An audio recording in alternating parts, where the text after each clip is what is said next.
Shalom, selamat pagi saudara-saudariku yang dikasihi Yesus Kristus Sang Putra Allah. Kita bertemu lagi dalam Renungan Pagi yang dibawakan oleh Pendeta Trison Ginting dengan tema khas Bersama Allah di Waktu Fajar. Semoga firman Allah bersama Anda sepanjang hari. Selamat pagi umat Tuhan, semoga kita dalam keadaan sehat-sehat saja. Renungan kita pada pagi hari ini, Kamis 6 Oktober 2022 dengan judul Lemparkanlah rotimu ke air. Ayatnya di dalam Pengkhotbah 11 ayat yang pertama. Lemparkanlah rotimu ke air, maka engkau akan mendapatnya kembali lama setelah itu. Tidak seorang pun dapat hidup sesuai dengan hukum Allah tanpa melayani orang lain. Tetapi banyak orang tidak hidup sesuai dengan kehidupan Kristus yang berkemurahan serta tidak mementingkan diri. Mereka merencanakan dan belajar untuk menyenangkan diri sendiri saja. Mereka bertindak hanya untuk kepentingan diri sendiri. Waktu berharga bagi mereka hanya kalau mereka dapat mengumpulkan bagi diri sendiri. Dalam segala persoalan kehidupan inilah yang menjadi tujuan mereka, bukannya untuk orang lain, melainkan mereka bekerja untuk diri sendiri saja. Allah menciptakan mereka supaya hidup dalam dunia di tempat mana pelayanan yang tidak mementingkan diri harus dilakukan. Ia merencanakan mereka untuk menolong sesama manusia dalam segala cara yang mungkin dilakukan.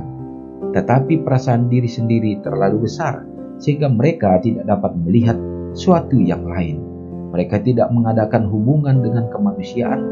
Mereka yang hidup untuk diri sendiri adalah seperti pohon ara itu yang mengadakan setiap kepura-puraan tetapi tidak berbuah. Dalam hukum yang diucapkan terhadap pohon ara, Kristus menunjukkan betapa jijik pada pemandangan matanya kepura-puraan yang sia-sia itu. Ia menyatakan bahwa orang yang berbuat dosa terang-terangan tidak lebih besar kesalahannya kalau dibandingkan dengan seorang yang mengaku menyembah Allah tetapi tidak mengeluarkan buah bagi kemuliaannya. Aku berutang, kata Paulus, baik kepada orang Yunani maupun kepada orang bukan Yunani, baik kepada orang terpelajar maupun kepada orang yang tidak terpelajar. Begitulah juga kita seharusnya, dengan semua yang telah membahagiakan hidup kita di atas yang lainnya, kita ditempatkan di bawah kewajiban terhadap setiap manusia yang kita dapat tolong. Kebenaran-kebenaran ini bukanlah untuk lemari, bahkan bukan untuk ruang hitung.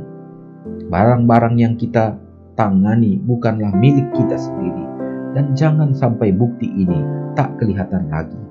Kita hanyalah penata layanan, dan atas pelaksanaan kewajiban kita pada Allah dan manusia bergantung baik kesejahteraan sesama kita, manusia, maupun kesejahteraan diri kita sendiri, untuk kehidupan sekarang dan untuk kehidupan yang akan datang. Umat-umat Tuhan yang dikasihinya, menjadi satu amaran yang sangat tegas bagi kita dalam perenungan pada saat ini. Jelas dikatakan bahwa tidak ada seorang pun dari umat-umat Tuhan yang hidup untuk dirinya sendiri. Dan setiap orang yang hidup di dalam Tuhan menyatakan dirinya sebagai anak-anaknya, menerima keselamatan daripadanya, maka mereka juga akan hidup dan berbuah, yaitu buah-buah roh yang akan berguna bagi sesama manusia.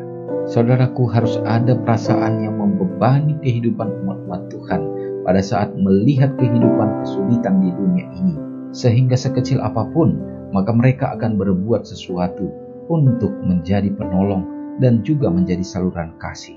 Saudaraku, inilah yang ditujukan oleh Tuhan kepada umat-umatnya, bahwa kita adalah pengelola, kita adalah penata layan bagi Allah atas apa yang dipercayakan.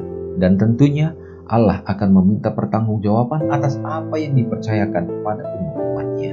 Dan biarlah kita akan menjadi penata layan yang setia untuk dapat berbuah dalam kehidupan kita, sehingga melalui kehidupan umat-umatnya, maka banyak orang juga akan mengenal Kristus. Semoga hari ini kita bersuka cita untuk meninggikan Tuhan dalam kehidupan kita. Mari kita sama-sama berdoa.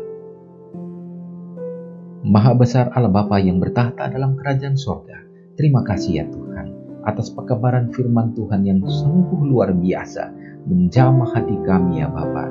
Semoga kuasa Roh Kudus-Mu menguatkan kami Tuhan, sehingga menyadari bahwa apa yang Tuhan percayakan dalam hidup kami adalah semata kesempatan untuk kami dapat menjadi alat dan terang untuk menunjukkan kemuliaan Tuhan dimanapun kami berada. Ya Bapa, kami percaya juga bahwa jikalau Tuhan kehendaki, maka perkara yang lebih besar Tuhan dapat percayakan kepada umat-umat-Nya. Tetapi biarlah Tuhan akan berkati kami, sehingga kami dapat menjadi penata layan yang setia, pengelola akan kasih Tuhan, untuk kami dapat menjadi saluran berkat bagi sesama. Ya Bapa, kami siap untuk melangkah dalam melanjutkan kehidupan di sepanjang hari ini. Biarlah Tuhan yang akan memberkati umat-umat Tuhan pada saat akan keluar rumah dan melakukan perjalanan-perjalanan, pekerjaan dan aktivitas. Tuhan akan memberkati dengan kesehatan dan keselamatan ya Bapa, dan juga berkat yang berkelimpahan untuk dapat memenuhi kebutuhan, untuk dapat juga menjadi penata layan yang setia, memberkati umat-umat Tuhan dalam kesulitan mereka, dalam berbagai kebutuhan Tuhan yang akan menyediakannya. Yang sakit Tuhan sembuhkan, dan juga yang ada dalam duka cita Tuhan akan menghiburkannya. Kami teringat akan saudara kami di saat-saat cuaca yang tak menentu di saat sekarang ini. Begitu banyak yang terkena bencana alam, Tuhan juga yang akan menolong mereka, menguatkan mereka dan memberikan keselamatan. Ya Bapa, kami berdoa juga bagi orang-orang tua yang sudah lanjut usia, Tuhan yang akan menjadi penopang dalam hidup mereka, sehingga iman selalu dikuatkan dan teguh dalam menantikan kedatangan Tuhan. Ya Bapa, terpujilah Engkau.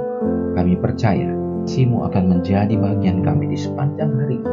Ampuni kami Bapa, doa ini hamba-Mu serahkan di dalam nama Yesus yang sudah menjadi juru selamat kami. Amin. Shalom saudaraku, selamat pagi, Tuhan Yesus memberkati. Ingatlah Matius 5 ayat 13-16. Biarlah kamu menjadi garam yang mengasinkan dan terang yang menyinari kehidupan orang lain. Jangan lupa subscribe, like, dan share ke seluruh dunia.